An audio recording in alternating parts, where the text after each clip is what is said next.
The Dynamics 365 Supply Chain Management, Procurement, and Sourcing module provides organizations a comprehensive toolset to manage purchasing needs. In this demo, we will provide an overview of purchase requisitions, request for quotation, and we will convert our purchase requisition to a purchase order. For our demo, we have employees that need new mice, so we will create a consumption purchase requisition.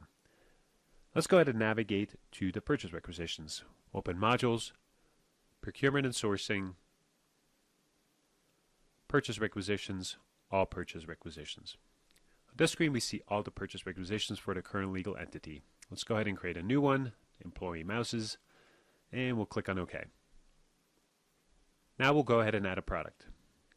Product comes from a procurement catalog, so here we already see a predefined set of options. We're going to go ahead and click on the mouse. We're going to clear the vendor account. So now we can see that we have added a new line to our purchase requisition, but it does not have a vendor. Now we're ready to submit this purchase requisition for review through the system workflow. Since we didn't include a vendor, we will also include a comment for the reviewer that we will need a request for quote, also known as an RFQ. Okay, now let's switch to our requisition approver account and take a look at what purchase requisitions are waiting on us. We'll navigate to Procurement and Sourcing, Purchase Requisitions Require My Action, and Purchase Requisitions Assigned to Me. Here we can see the purchase requisition that was just created. If we are curious about the workflow history, we can always navigate to Workflow in the Workflow history. Here we can see all the tasks, times, and comments for the workflow. Let's take a closer look at the purchase requisition. As approver, we have the ability to approve each individual line on the purchase requisition. Since we don't have a vendor account here, we also don't have pricing. So we're going to go ahead and create a request for quotation directly from this purchase requisition. We enter the buying legal entity, select the purchase requisition, and click on OK. And our RFQ has been created. Next, we need to prep our RFQ and get it sent out to vendors. We'll go to Procurement and Sourcing, Request for Quotations, and we can pick either All or Open Request for Quotation. So here we see the RFQ that we just created. Let's take a look at the details. So the Procurement and Sourcing RFQ functionality allows for scoring, questionnaires, and complete response tracking. Now we'll keep it simple in our scenario. Let's take a quick look at how to set up scoring for an RFQ. Each RFQ can be set up for its own scoring criteria, or it can be copied from another RFQ. A scoring criteria example would be pricing, payment terms, and so on. Going back to our RFQ, let's go to the header view and add 3 vendors. This will allow us to get the RFQ saved, ready, and sent out for bidding.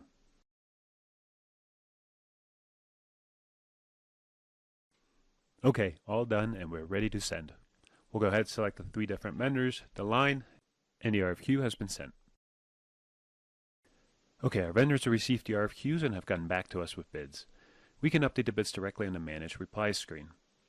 If we click on Edit RFQ Reply under the Edit menu, we have the ability to update all aspects of the bid on both the line and header level. We'll go ahead and update the price on the first vendor and submit the bid, which implies this is the final submitted bid by the vendor. You may notice that I'm clicking on refresh each time after updating a bid. This is to clear the cache on the filter section. Once we have all bids submitted, we can compare all replies on one screen for the RFQ. This is done through the Compare Replies screen. As you can see, the comparison is broken down by header and line level to provide a comprehensive picture of price, quantity, lead time, and so on. Okay, we have awarded a bid to a vendor, which can be seen on the highest status on the RFQ list page here. Let's navigate to our purchase requisition line and take a look. Now that we have a vendor, we can approve the line, and ultimately we can approve the whole purchase requisition.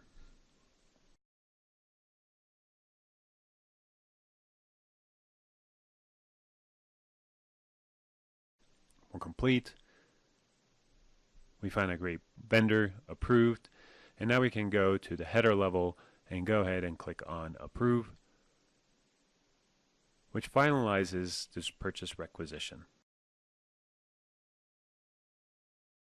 One notable feature is that we can see a full financial distribution breakdown of the purchase requisition.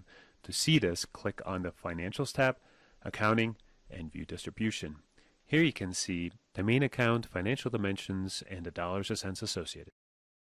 The Generate Purchase Orders in Batch process allows us to convert our purchase requisition to an approved purchase order.